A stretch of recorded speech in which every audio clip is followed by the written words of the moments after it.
because I love myself.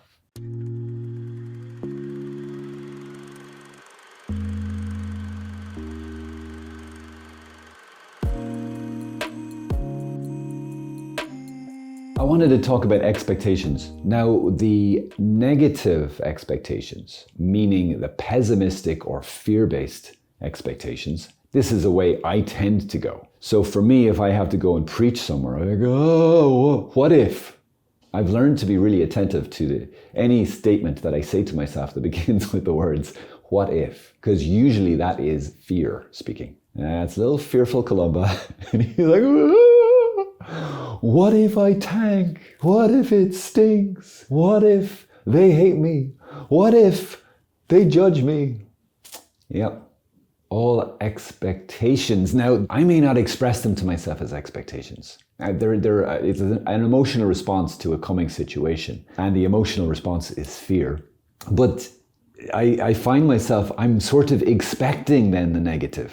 So it might start off with just a fear, but then it enters into like, oh, this is probably.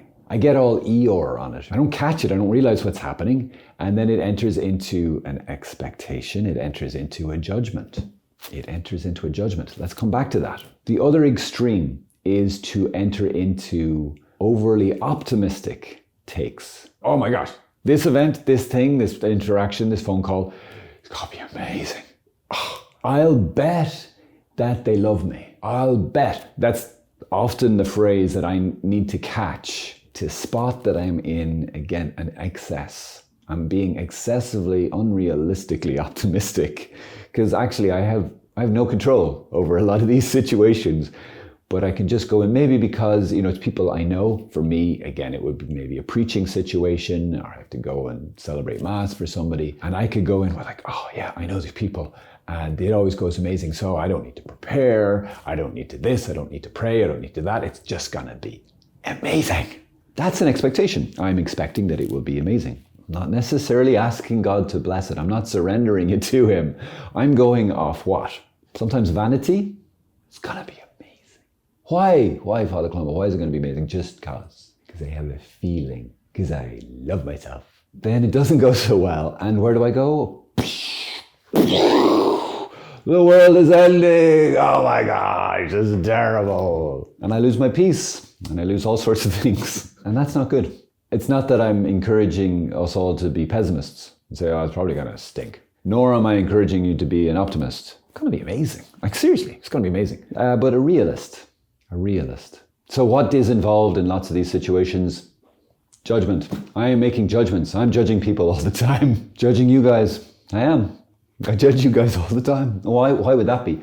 Because often when I sit down to make a video, I go, these guys are going to love this one. I have no idea if you're going to love this one. I have zero control over your reaction to my content. I mean, I can just do my best to do content that I feel maybe inspired to do or that I'm personally excited about that really speaks to me. But as to you and your emotional or intellectual responses, that's all your business and maybe between you and God. But even God doesn't control your emotional responses to things unless we ask him to get in there. Anyway, so I judge you because I think, oh, they're definitely going to like this one.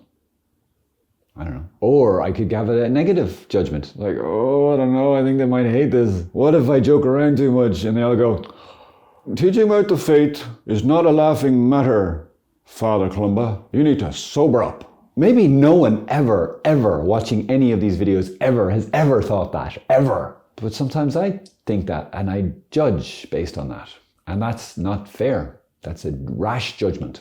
I don't know. I haven't asked. And I am then making a judgment about somebody, even an imaginary somebody, which is often where I go. Imaginary people. To make a judgment without really knowing, without having asked. And then to act in response to that. So that's a thing to be avoided. Do we make judgments? Could this, looking at our expectations, help us to say, wow, I think actually I'm judging people. I'm judging myself, I'm judging God in these situations quite regularly. And this is true of either extreme. Oh, they're gonna love me. Again, I'm presuming that I know what's going on inside your head and heart. I don't know. Or I could be presuming on the grace to do a good talk. I'm going to be judging God. Oh, God's going to be amazing. And there could be an aspect of there of like, God's going to sort me out, don't worry. Not a faith-filled thing, a presuming. Oh, I don't even have to ask him. He's, yeah, whatever, God, yeah. And it's actually, it's assuming that I have something that's received graciously. God gives it as a gift, and I should be gracious and humble about that. God, this could be amazing if you would bless it. Not in a sort of, and if it isn't amazing, it's all your fault. No, it's not God's fault. It is what it is.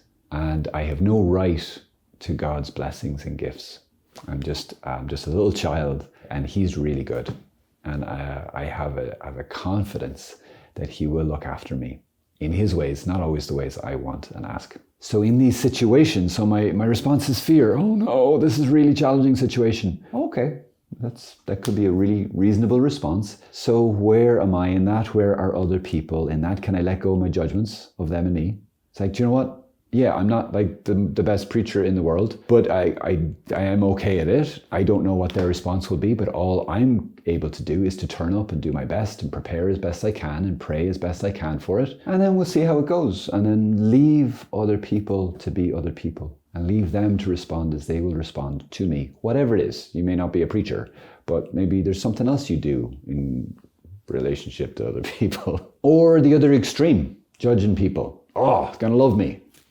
No clue. No clue, no power over that particular situation. And sometimes I can come across all, I got this, people love me. And what that comes, it's nasty, right? It's like all arrogant and all puffed up and proud of myself in a negative way. It can kind of come across maybe condescending or, just full of myself. So none of us really like when we come across that, do we?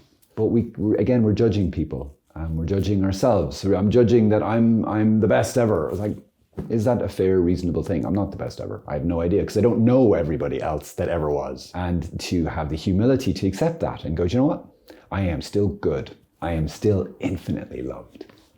If we will be attentive to the excesses that we tend to slip into with expectations and judgments, with self-hate, fear, or vanity or pride, we just stay somewhere in the middle, which is where virtue lies. And then we can invite God into that and say, you know what? This is really a scary situation. To humble ourselves, God, I could do my best. I don't have the power to control this, to control these outcomes. I surrender it to you and I trust that you've got me. I ask you to get me through this. And I ask you to bless it. And I ask you to bless other people through me. And even right now, that's a beautiful place to live in, guys. And we can let go of the expectations and the judgments, and we can let people be people. We can let God really be God. And let ourselves off the hook of all this stuff. And as the Serenity Prayer says, the wisdom to know the difference between what I need to just let go of and surrender and what I need to go, right, this is what I can do, and the courage to do it with all my heart. There you go. Don't know what you were expecting of this video, but that's all I have to give you today. God bless you. Bye-bye. And now I take up my notebook, my blue notebook. Expectations, check. Bye.